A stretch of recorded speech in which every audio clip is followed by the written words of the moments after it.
할렐루야. 아멘. 아멘. 하나님이 우리와 함께 하십니다. 하나님께서 예배 가운데 우리에게 분명히 하실 말씀이 있으실 것입니다. 아멘. 우리 주님을 기대합시다.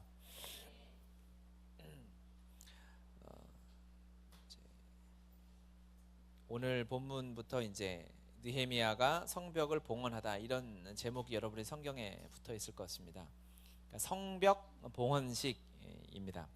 성벽을 이제 다 완성하게 돼서 하나님 앞에 감사의 예배를 드리는 것이죠. 그래서 27절에 보면요, 예루살렘 성벽을 봉헌하게 되니 하나님 앞에 온전히 바치다, 이런 뜻이죠. 각처에서 레위 사람들을 찾아 예루살렘으로 데려다가 감사하며 노래하며 재금을 줍히고 소금을 타며 즐거이 봉헌식을 행하려 하매라고 했습니다. 여기서 이 봉헌식 때문에 회복되는 것이 크게 세 가지를 볼 수 있는데요. 첫 번째는 감사하는 것입니다. 그리고 두 번째는 노래하는 것, 그러니까 찬양하는 것이죠. 근데 그냥 찬양이 아니라 재금을 치며 비파와 수금을 타며 이렇게 하나님 앞에 찬양하는 것이 이 봉헌식 때 회복이 되게 되고, 또 그 다음에 기쁨입니다. 즐거이 봉헌식을 행하려 한다라고 붙여서 써놨지만 조금 떨어져 있는 단어거든요. 그래서 이 봉헌식 때문에 우리가 얻게 되는 하나님이 주시는 선물은 뭐냐? 첫 번째는 찬양의 회복인 것이고, 두 번째 감사의 회복인 것이고, 세 번째가 기쁨의 회복인 것입니다.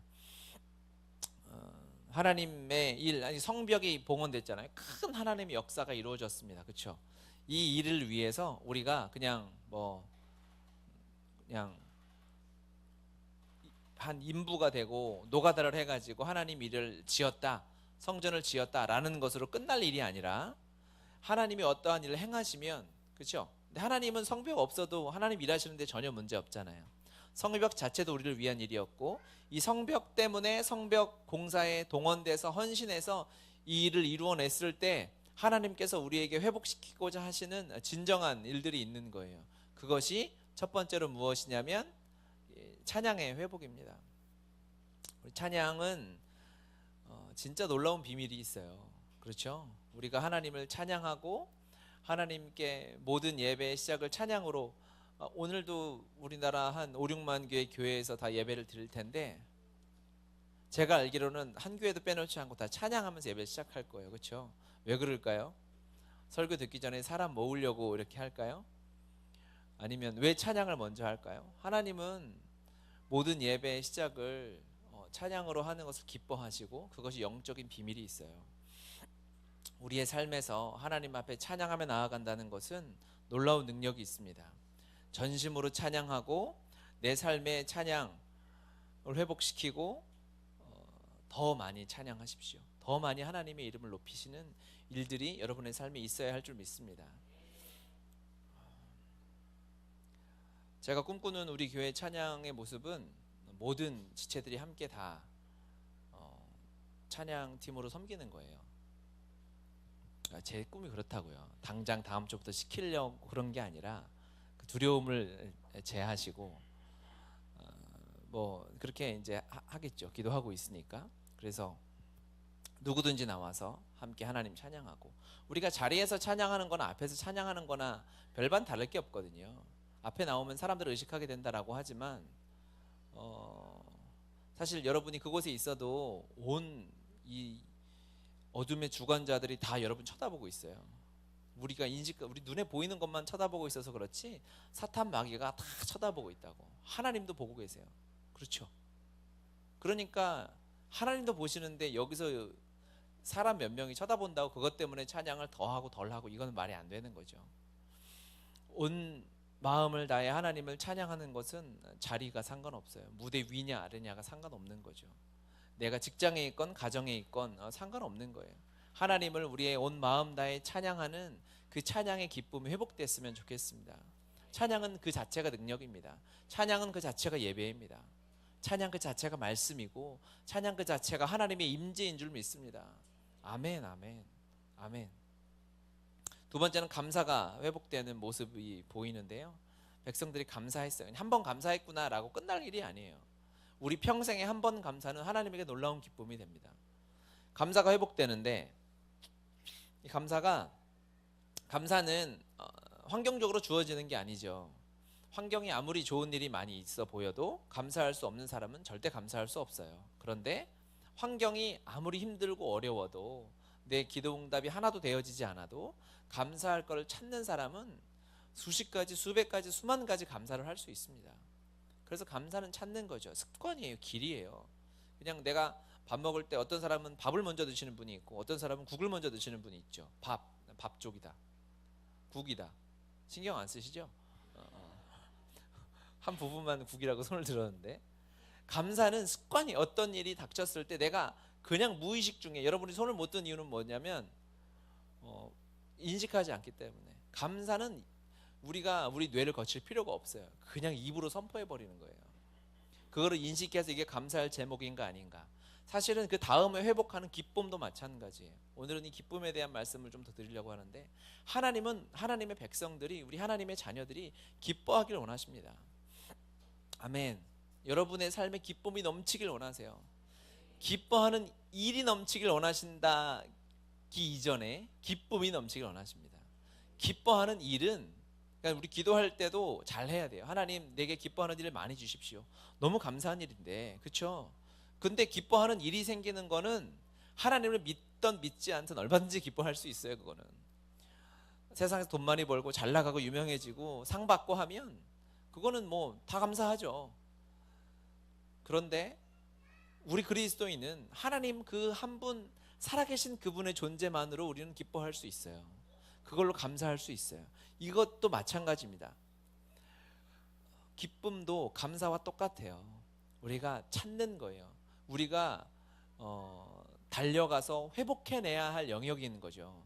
아무리 주변에 상황이 기뻐할 일이 많아도 기뻐하지 못하는 사람이 있어요.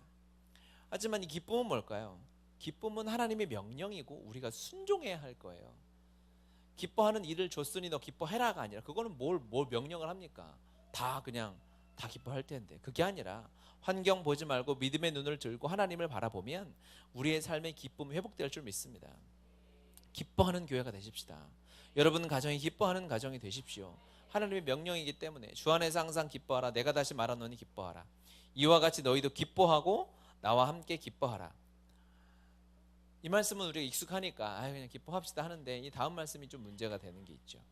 나로 말미암아 너희를 욕하고 박해하고 거짓으로 너희를 거슬러 모든 악한 말을 할 때에는 너희에게 복이 있나니.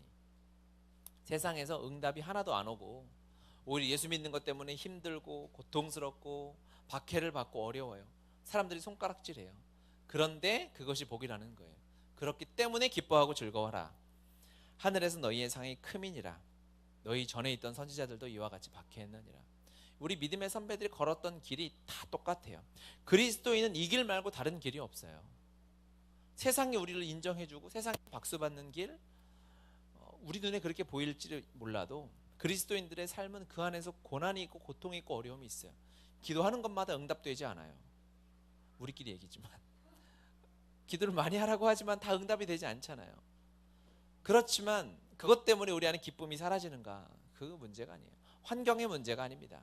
내 손에 떨어지는 열매 몇 개의 문제가 아니라, 이 우리가 하나님 안에서 기뻐할 수 있는 이유는 하나님은 변함이 없으시고 그분을 향한 나의 마음은, 하나님이 나를 향한 그 마음은 어떠한 것에도 빼앗길 수 없기 때문에 그래요. 왜 기뻐하지 못하냐면 마음 안에 두려움이 있어서 그래요. 응답을 줘도 다음에도 응답 주실까? 라는 그 두려움이 확 들어오고, 내가 막 응답 받아서 기뻐해요. 하나님 때문에 기뻐요. 그러면 또 주변 사람들의 시선이 또 막 생각이 나는 거죠. 제가 나를 또 지금은 기쁘지만 다음에도 기뻐하나 보자, 막 이렇게 벼르고 있진 않은가. 또는 내가 지금 막 응답 받아서 기쁜데 내가 또 넘어져서 죄 지으면 어떡하지? 다음에는 또 이렇게 기뻐하지 못하면 어떡하지? 라는 이런 두려움들, 이 두려움들이 하나님 앞에 우리 안에 기쁨을 빼앗아가요. 또 경쟁하는 거, 비교하는 거, 경쟁하는 것에는 기쁨이 존재하지 않습니다. 경쟁 사회에는 기쁨이 존재하지 않아요. 세계 나라 행복지수 이렇게 조사해 보면 우리나라는 거의 순위 없잖아요. 너무 경쟁 사회니까. 그런데 순위에 있는 나라들이 어디예요? 부탄 이런 나라예요. 우리는 부탄 가스 말고 저 모르는데, 부탄 이런 나라는 10년 연속 막 세계 막 행복지수 1위 막 이래요. 그런 나라는 종교가 이상한 희한한 종교여가지고 그 종교의 그 나라 자체가 98%인가 어떤 종교인데 그 가르침이 아주 이상해요. 그래서 이 땅에서 열심히 일할 필요가 없다. 그냥 게으르고 그냥 노숙자처럼 사는 게 그게 축복이다 이런 식으로 가르쳐요. 그러니까 마냥 행복하고 기쁜 것 같아요. 그것도 물론 진정한 기쁨은 아닌데 우리가 하나님이 주시는 기쁨이 우리 안에 왜 사라지는 자꾸 경쟁하고 비교하는 일들이 있어요. 주님을 바라보지 못하는 하나님께 집중하지 못하는 영적 무지가 영적 맹인이 우리를 기뻐하지 못하게 하는 거예요. 그러면 하나님께서 우리의 삶의 기쁨을 회복하는 방법들 또한 말씀에서 제시하시겠죠. 말씀을 따라가서 한번 조금 더 봅시다. 그런데 말씀을 따라가기 전에 여러분 안에 먼저 동의를 해야 돼요. 여러분 안에 기쁨이 좀 더 회복돼야 될 것 같아요. 지금 막 기뻐요? 아니 그냥 기계적으로 뭐 자판기 누르듯이 아멘 뭐만 물어보면 아멘이래. 그러지 말고 우리 안에 기쁨이 회복돼야 되겠죠. 우리 하나님 주신 게 은혜가 너무 많고 하나님 주신 복이 너무 많고 하나님 살아계시고 나를 붙들고 계신데 우리 안에 기쁨이 부족해요. 그렇죠? 여러분 훨씬 더 기뻐해야 해요. 여러분 얼굴이 훨씬 더 밝아야 되고 막 눈부셔서 쳐다보지 못할 만큼 그렇게 기뻐야 되는 것이 하나님이 우리를 향한 마음이고 뜻인 줄 믿어요. 그게 그리스도인이에요. 우리 36절 한번 같이 읽겠습니다. 그 형제들인 스마야와 아사렐과 밀랄레와 길랄레와 마에와 느다넬과 유다와 하나니라 다 하나님의 사람 다윗의 악기를 잡았고 학사 에스라가 앞서서 아멘. 좀 더 읽으면 샘문으로 전진하여 성보로 이렇게 올라갑니다. 이제 준비가 됐어요. 찬양팀, 악기팀 다 준비가 돼가지고 성벽으로 올라가서 그곳에서 성벽 봉헌식을 하는데 앞서서 누가 가냐면 학사 에스라가 갑니다. 에스라라는 사람이 아니라 하나님의 말씀을 상징하는 거죠. 어디든지 하나님의 역사가 있는 곳에는 말씀이 먼저 가는 것이죠. 주의 말씀이 하나님의 이 살아계신 생명의 말씀이 우리의 삶의 기쁨을 회복할 줄 믿습니다. 이 말씀이 선포되는 그곳에 하나님의 기쁨이 회복될 줄 믿습니다. 우리의 영혼이 살아나게 될 줄 믿습니다. 이제 내년에 저희 교회에 주신 하나님의 말씀인데요. 같이 한번 읽어보겠습니다. 이사야 55장 3절 너희는 귀를 기울이고 내게 나아와 들으라. 그리하면 너희의 영혼이 살리라.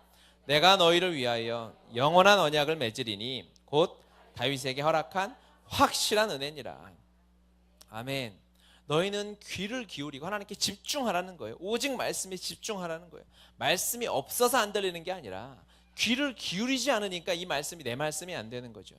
말씀에 귀를 기울이고 내 삶의 모든 것을 내 관심을 다 끊어버리고 주의 말씀에 집중하고 내게 나아와서 들어라. 그러면 살리라 라는 거. 아주 단순해요. 하나님의 말씀이 내 안에 임하고 하나님의 말씀이 능력이 되어서 내 안에 실체가 되어서 이것이 소망이 되고 기쁨이 되고 감사가 되는 길은 너무너무 단순해요. 거기서 우리가 뭐 할 게 없어요. 그냥 하나님께 집중하고 오직 말씀에 집중하고 말씀을 듣기만 하면 주의 말씀이 우리를 살려내시는 것입니다. 내가 하는 일이 전혀 없어요. 그냥 주의 말씀이 내 영혼을 회복시키시고 감사를 회복시키는 거예요. 어떠한 상황 가운데 환경 가운데 다른 이 세상의 조건들이 내 진로가 어떻든 우리 가정이 어떻든 내 자녀가 어떻든 그것들이 나의 기쁨에 내가 기뻐할 수 있고 기뻐하지 못하고 슬퍼하고 우울해하는 이유가 전혀 될 수 없어요. 성경 어디를 봐도 그렇지 않습니다. 우리 안에 기쁨이 사라진 이유는 무엇이냐? 주의 말씀을 듣지 않기 때문이다. 말씀을 들으면 영혼이 살아나는 거예요. 그 말씀이 영원한 언약을 우리에게 맺어주시는데 다윗에게 허락하신 확실한 은혜다. 확실한 은혜가 부어질 줄 믿습니다. 아마 생각만 해도 너무 기쁜 거 아니에요? 그냥 언약만 해도 되는데 하나님이 강조하시고 강조하시는 거예요. 우리에게 주신 그 은혜는 그 어떠한 것을 빼앗아갈 수 없는 확실한 은혜를 주실 것입니다. 회복시켜 내실 것입니다. 주의 말씀 이것을 행하시는 것입니다. 주의 말씀이 앞장서서 우리의 삶을 열고 우리의 삶을 회복하는 능력의 말씀이 될 거예요.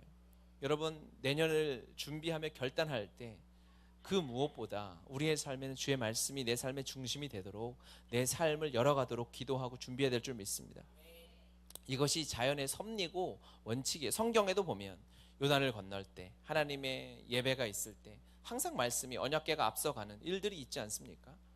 이것이 성경에만 그런 것이 아니라 온 우주 만물이 그래요. 온 우주 만물이 아무것도 없을 때, 주님만 계실 때 주의 말씀으로 출발했잖아요. 그렇죠? 그렇죠? 그러면 하루하루의 이 시간, 하나님이 여전히 창조해 내시고 계시는 우리가 살지 않은 2019년은 무엇으로 출발하게 될까? 당연히 말씀으로 출발하게 되는 거예요. 우리의 아침은 무엇으로 열까요? 말씀으로 열 수밖에 없는 거예요. 이것이 자연의 섭리고 이게 법칙이에요. 하나님이 그렇게 온 우주를 이 원리로, 이 방식대로, 이 공식대로 창조하셨다고요. 지구가 태양 주위를 돌듯이 햇빛이 있으면 새싹이 자라고 꽃을 피우고 열매를 맺듯이, 이게 자연의 법칙이잖아요. 하나님이 그렇게 만드셨잖아요. 우리 인간도 하나님이 이 원리대로 만드셨어요. 그냥 믿음 좋은 사람이 아침에 큐티하고 사는 게 아니라 모든 인류는 아침에 하나님의 말씀을 듣고 묵상하며 살도록 하나님이 만드셨습니다. 여기를 따라가지 않으면 영혼이 병드는 거예요. 아픈 거예요. 이해 가시겠습니까? 그래서 우리가 아침마다 여러분 한 달 동안 큐티하고 나누고 하는 훈련들을 하잖아요. 그래서 어떤 방은 굉장히 흐지부지 됐다, 이런 얘기들을 제가 전해 듣고 있어요. 자기 담당인데도 큐티를 올리지 않고 쌩까고 알람을 꺼놓고, 그렇죠? 그런 일들이 펼쳐지고 있다는 얘기를 들어서 괜찮아요. 그럴 수 있어요. 뭐 우리 아직 연습 기간이니까, 그렇죠? 이제 내년부터는 저와 함께 해야죠. 제가 일부러 그 방에 들어가지 않았잖아요. 너무 처음부터 압박할까봐. 그래서 저와 이제 지체들과 공동체를 이루어서 매일 아침마다 큐티를 나누고 묵상하는 일을 이제 1월 1일부터 시작하는 것입니다. 이것이 뭐 훈련이다, 뭐 아니에요. 훈련이 아니에요, 여러분. 여러분 밥 먹는데 훈련이 필요해요? 나 진짜 오늘 떡국을 먹어야지. 기도하고, 주여 오늘도 떡국과 만두를 먹게 해주십시오. 고명이 잘 올려지게 해주십시오. 이렇게 아무도 그런 기도하지 않아요. 자연스럽게 시키지 않아도 누구보다 앞장서서 적극적으로, 긍정적으로, 감사하며 행복하게 밥을 먹죠. 우리의 영혼도 마찬가지예요. 아침에 큐티를 얼마나 하냐면, 제가 서류를 작성하게 하고 나중에 소송에 대비해서 다 그걸 스캔해 놓고 시간을 정하고 장소를 정하고 하겠어요. 우리가 이 죄가 이렇게 무서운 거예요. 하나님의 이 우리를 원래 그렇게 만들어 놓으셨음에도 불구하고 그냥 내 육신의 편한 대로 살게 만드는 거죠. 말씀대로 돌아가십시다. 말씀 우리의 삶을 열 줄 믿습니다. 말씀 우리의 하루를 열고 1년을 여는 거죠. 그래서 우리가 이제 내일 송구영신 예배를 드리고 1월 1일부터 여호수아 기도회로 한 해를 열지 않습니까? 시작하는 거예요. 올해 금식의 또 주제가 내게 나와 들으라잖아요. 그렇죠? 하나님 무슨 말씀을 하시는지 들어야 되겠죠. 그래서 신년 여호수아 기도회 3일 하지 않습니까? 첫째 날은 성전에서 하나님이 어떻게 말씀하시는가, 두 번째는 하나님이 광야에서 어떻게 말씀하시는가, 또 셋째 날은 일터에서, 또 내 가정에서 주님이 어떤 말씀을 하시는가를 하루하루 이렇게 우리가 묵상하고 듣고 주의 말씀을 듣고 따라가는 시간들을 우리 교회는 가질 것입니다. 하나님을 기대하십시다. 아멘. 첫 번째 말씀인 거예요. 그러면 이 말씀이 어떤 원리로 또 어떻게 우리가 준비하고 나아가야 하는가, 또 하나님이 계속해서 성경에 우리에게 가르쳐 주셨어요. 44절 한번 봅시다. 44절. 그날에 사람을 세워 곳간을 맡기고 제사장들과 레위 사람들에게 돌릴 것, 곧 율법에 정한 대로 거제물과 처음 익은 것과 11조를 모든 성읍 밭에서 거두어 이 곳간에 쌓게 하였노니 이는 유다 사람이 섬기는 제사장들과 레위 사람들로 말미암아 즐거워하기. 아멘. 아멘. 이거를 우리말 성경으로 제가 써왔는데요. 한번 보십시오. 그리고 그날 예물과 첫 수확물과 11조를 모아두는 창고를 맡을 사람들을 임명해서 창고를 하나 만들었어요. 그래서 거기에는 11조하고 하나님이 정한 이 예물들을 제대로 관리하는 사람들을 세우는 거예요. 창고를 채워가는 것입니다. 그렇죠? 왜? 이 제사장들과 레위 사람들을 위해 율법에 정해진 몫을 잘 거둬서 그 창고에 두는 거예요. 왜? 뭐 하냐면 제사장들과 레위 사람들을 잘 섬기고 돕기 위해서. 이것을 내 삶에 적용하면 어떻게 될까요? 제사장들과 레위 사람들, 하나님의 말씀을 의미하는 거 아니겠습니까? 하나님의 말씀을 섬기는 자들을 그곳에 말씀에만 집중할 수 있도록 창고를 채워가는 거예요. 그렇죠. 저는 이것이 말씀의 창고 같은 거죠. 내 개인의 삶에 적용한다면 여러분 지금 하나님이 은혜를 주시고 하나님의 말씀이 선포되고 우리가 주의 말씀에 집중할 수 있는 때잖아요, 여러분. 그렇죠. 아무리 봐도 그래요. 여러분 굉장히 지금 삶에 여유가 많고 제가 굉장히 반성을 많이 하고 있어요. 지금 주님, 제가 좀 너무 나이 들어가지고 좀 힘이 빠진 거 아닌가.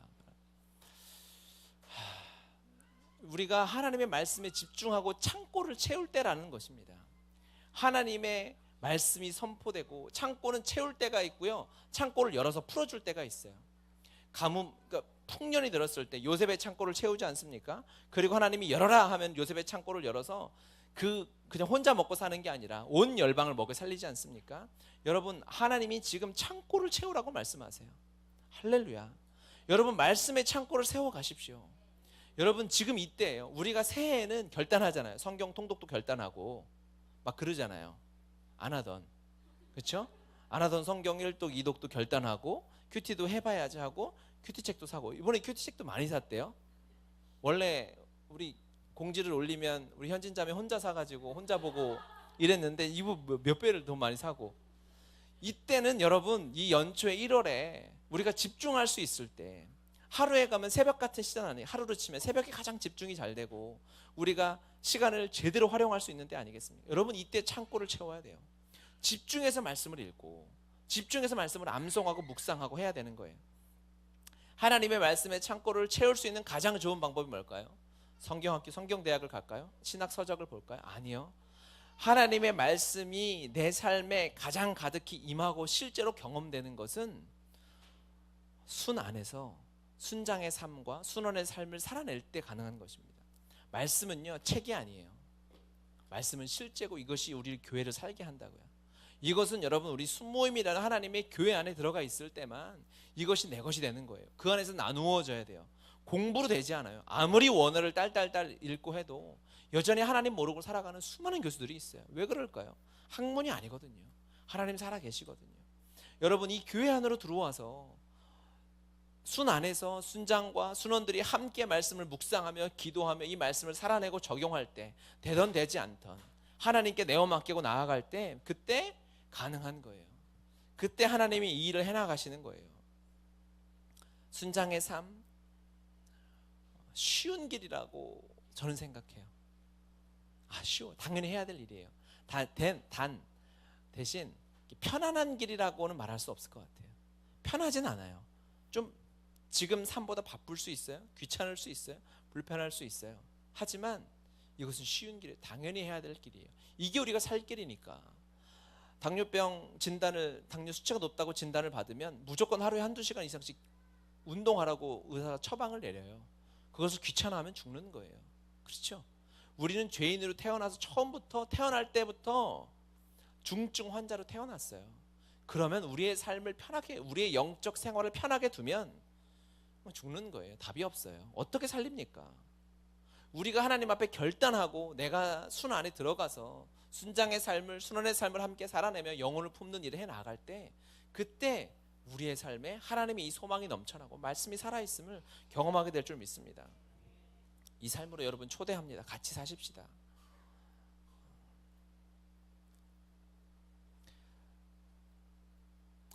우리 말씀을 한번 36절. 그의 형제들인 스마야와 아사렐과 밀랄레와 길랄레와, 이름 비슷하죠, 마에와 느다넬과 유다와 하나니라, 다 하나님의 사람 다윗의 악기를 잡았고 학사 에스라가 앞서서, 이렇게 얘기합니다. 이제 성전, 이 성벽 봉헌에 관한 말씀이 27절부터 47절까지 나오잖아요. 이렇게 말씀을 제가 본문을 준비하면 여러 번 읽죠. 하루에 몇 번씩 읽죠. 읽으면 읽을수록 계속 걸리는, 계속 반복적으로 나오는 단어들이 있어요. 중요하니까 반복하시겠죠. 이 본문에서 하나님이 제 마음에 남게 하신 단어는 무엇이었을까요? 사람이에요. 누가 맞췄어? 근데 두 명이 동시에 얘기해가지고 사윗이라 그랬어. 다윗입니다. 다윗.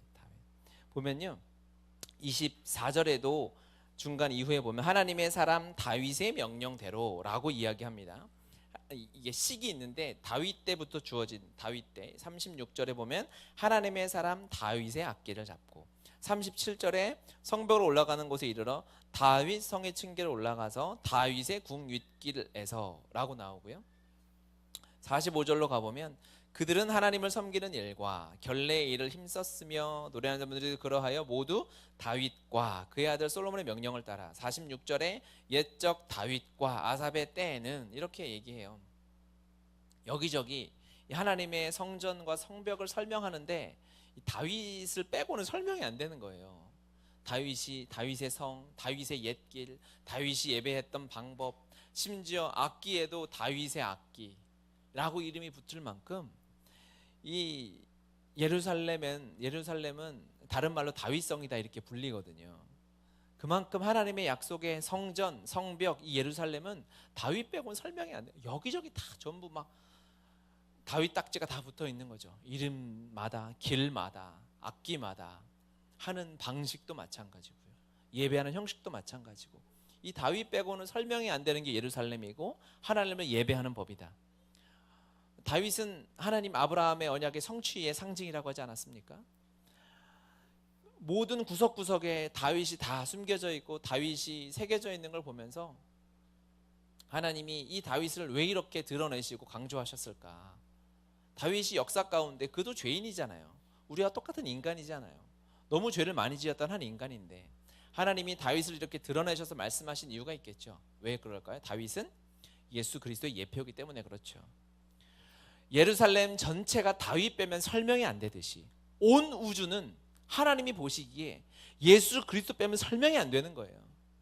구석구석 딱지 하나하나 전부 그냥 조그만 거 하나까지 이 먼지 하나까지 하나님 보시기에는 예수 그리스도 말고는 설명이 안 돼요. 하나님과 예수님 성령님이 삼위일체로 너무너무 사랑하셔서 사랑하다 이 사랑이 폭발해서 온 우주가 생긴 거 아니겠습니까? 사랑의 결실로 사랑의 표현으로 그렇죠? 그렇잖아요. 그래요. 인정하세요. 이때 아멘을 하는 거야. 아무 때나 아멘 이렇게 하지 말고 이때 아멘 하는 이때 아멘. 쭉 우리가 평생 가볼 수도 없는 뭐 100억 년 150억 광년 떨어져 있는 저 별에 가도 예수님이 발견돼요. 할렐루야. 저 하늘 끝에서 예수 그리스도가 발견돼요. 저 여기 기어다니는 걷진 않죠. 기어다니는 벌레 하나를 연구해도 예수님 빼고는 그 벌레가 설명이 될 수 없어요. 잡초 하나도 예수 그리스도 말고는 하나님이 만드실 이유가 없어요. 예수 그리스도, 예수님 때문에라는 단어를 빼고는 온 우주에 남아날 게 하나도 없다라는 거죠. 하나님에게 예수 그리스도는 전부예요. 우리는 하나님이 예수님 사랑하신다 얘기하면 그냥 우리에게는 잘 와닿지 않아요. 우리는 사랑이 변하잖아요. 어떻게 사랑이 변하니? 사랑이 너무 변하잖아요. 이 사람도 사랑했다, 저것도 사랑했다. 게임을 사랑해도 이 게임을 사랑했다, 다른 게임을 사랑했다. 우리에게 사랑과 하나님에게 사랑은 달라요. 하나님의 사랑은 하나예요. 예수 그리스도 말고는 하나님에게 사랑의 대상이 없어요. 예수님이 하나님의 전부였어요. 하나님의 사랑의 모든 것이었어요. 다윗이 아브라함 언약의 성취라면 예수 그리스도는 하나님의 완전한 사랑의 성취가 예수 그리스도입니다. 아멘. 그러니까 이 다윗을 보면서 그냥 생각해 봤어요. 제가 배운 모든 학문을 동원해서 우리가 학교 다닐 때 국어, 영어, 수학, 과학, 지구과학, 생물, 실과 너무 옛날에 실수했어. 체육, 음악, 미술 모든 학문을 다 동원해도 전부 예수 그리스도밖에 답이 안 나오는 거예요. 이쪽 공부를 해도 이 생각을 해봐도 이 생각을 해봐도 와, 하나님은 정말 예수님 빼고는 아무것도 없는 분이구나. 너무너무 예수님을 사랑하고 진짜 사랑에 미쳐서 사시는 분이었구나 라는 것이 묵상되는 거예요. 다윗을 보면서, 성경을 보면서, 예수님을 보면서. 그 묵상 끝에 이어지는 질문이 하나 나오는 거죠. 그런데 왜? 이해가 안 되는 거예요. 그런데 왜? 그렇게 사랑하시고 온 우주 예수님 빼고는 설명할 수 없는 그 아들 예수 그리스도인데 그런데 왜 그분을 포기했을까? 그런데 왜 그분과 이별을 했을까? 왜 그런데 그 아들을 죽여야만 했을까? 그냥 우리가 잠깐 이별하는 게 아니잖아요. 출근하고 오는 게 아니잖아요. 그냥 조금 멀리 이별했다고 아들 군대 보내는 이별 정도가 아니잖아요. 한 번도 영원하신 하나님이 단 한 번도, 단 1초도, 0.0001초도 하나님과 예수님은 분리된 적이 없어요. 할렐루야. 그런데 아들 예수 그리스도는 죽음을 경험했어. 이유가 뭘까? 이게 이해가 안 되는 거예요. 우리를 사랑한다? 여러분, 이게 이해가 되세요? 여러분을 사랑해서 영원토록 1000년, 만년, 수십억 년을 단 1초도 고개를 돌린 적도 없어요. 하나님 아들 예수 그리스도와 영원히 하나였어요. 영원한 사랑이었어요. 전부를 내어주는 사랑이었어요. 그런데 여러분을 사랑해서 그 아들을 인간이 되게 하고, 그 아들이 채찍을 맞고 침뱉음을 당하고 죽음을 경험하게 했어요. 여러분, 이게 이해가 돼요? 어떤 상상력으로 이게 이해가 될까? 하나님의 사랑이 감당이 안 되는 거예요. 이해가 안 되는 거예요. 얼만큼 이게 사랑이 뭘까? 하나님의 사랑이 우리 안에 담아는질까? 우리가 주님의 사랑을 고백하고 찬양하지만 감당이 안 되는 거예요. 우리가 하나님의 사랑을 안다 떠들고 그냥 하나님 사랑하지 라고 이렇게 경박하게 얘기하는 것이 아주 그냥 부끄럽고 불편한 거죠. 우리도 나름 사랑이 있잖아요. 저도 하나님이 자녀를 주시고 자녀를 사랑하잖아요. 주중에 몇 번째인지 모르겠어요. 너무 많아서 헷갈리는데 어떤 애가 여기서 이게 한 2mm 정도 이렇게 긁혀가지고 피가 나는 거예요.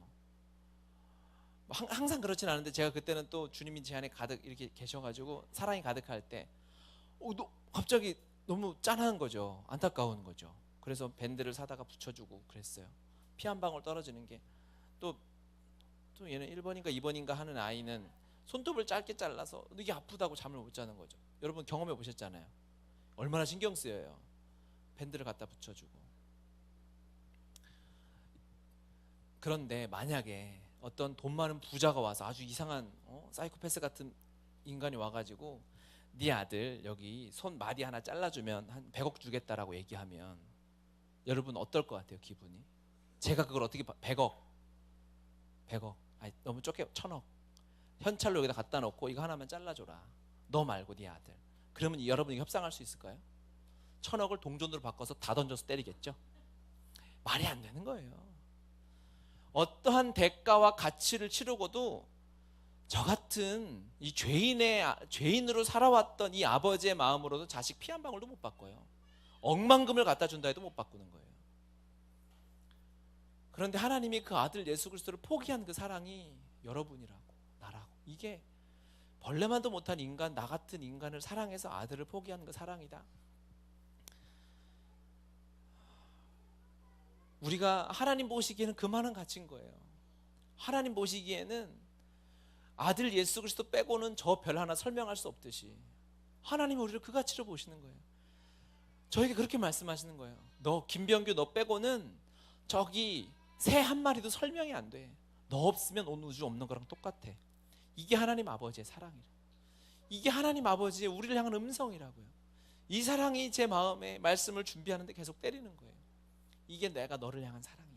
이게 내가 너를 품었던 그 사랑이고, 너를 위해서는 내 모든 거 다 버릴 수 있어. 전부를 내어줄 수 있어 라고 하나님이 말씀하시고 실제로 그렇게 하셨어요. 아들 예수 그리스도 내어주시고 인간 중에 가장 비참한 모습으로 잼을 삼으시고, 그리고 우리에게 예수 생명을 허락하셨어요. 그 생명으로 살게 하셨어요. 그 생명으로 밖에 살아갈 수 없는 존재로 하나님이 만드셨어요. 그 말씀 앞에 제가 막 너무 감사하고 감격스러운데 기도가 안 나오는 거예요. 자신이 없는 거예요. 아까 제가 기뻐하지 못했던 그 이유가 제 안에 동일하게 있는 거예요. 또 흔들릴 게 뻔하거든요. 제가 그 사랑 너무 감사하고 감격한데 또 넘어지고 흔들리고, 더 많은 돈이 있으면 부러워할 거고, 잘 나가는 사람이 있으면 부러워하는 마음이 제 안에 들어올 거고, 불평이 있을 거고, 짜증이 들어올 거고, 이게 하나님 앞에 저의 연약함이 또 실패할 것 같은 두려움이 제 안에 들어오니까 이걸 완전히 누리고 하나님 앞에 나아가야 하는데 그 사랑이 너무 큰 건 알겠는데 이 말씀이 내 안에 내 믿음으로 완전히 누려지지 못하는 이 연약함을 제 안에 발견하게 되는 거죠. 그렇다고 주님이 네 믿음대로 살아라라고 하시지 않는 거예요. 그때 하나님의 말씀이 다시 선포되게 하시는 거죠. 우리 43절 말씀 같이 한번 읽어보겠습니다. 43절 이날에 무리가 큰 제사를 드리고 심히 즐거워하였으니 이는 하나님이 크게 즐거워하게 하셨습니다. 부녀와 어린아이도 즐거워하였으므로 예루살렘이 즐거워하는 소리가 멀리 들렸느니라. 아멘. 즐거워하게 하는 주체가 하나님인 거예요. 내 안에 계신 주님이신 거예요. 나의 연약함도 있고 나의 믿음 없음도 있고 내가 넘어질 거 너무 사실일 거예요. 너무 죄송 얘기했나? 넘어질 수도 있을 거예요. 하지만 그렇지만 그럼에도 불구하고 그렇다고 해도 하나님이 내 안에 살아계셔서 너를 즐거워하게 하리라. 응답이 안 되고 일이 막히고 돈이 끊어지고 사업이 실패하고 내 진로가 풀리지 않는 것 같아도 하나님이 내 안에 들어오셔서 즐거워하게 하리라. 얼마만큼의 즐거움이냐? 그냥 아우 좋아 이게 아니라 감사하네 이런 그냥 그런 요만한 사이즈의 기쁨이 아니라 얼마나 즐거워하는지 우리가 즐거워하는 다윗성의 즐거움이 멀리 온 열방에 퍼지게 될 줄 믿습니다. 여러분 안에 있는 그 즐거움이 온 열방 가운데 하나님의 그 사랑 때문에 일어나게 될 줄 믿습니다. 그 일이 우리 안에 시작된 줄 믿습니다.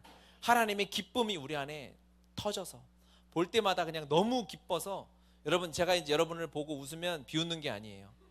예전엔 그랬을 수 있어요. 아니 예전엔 그랬을 거예요.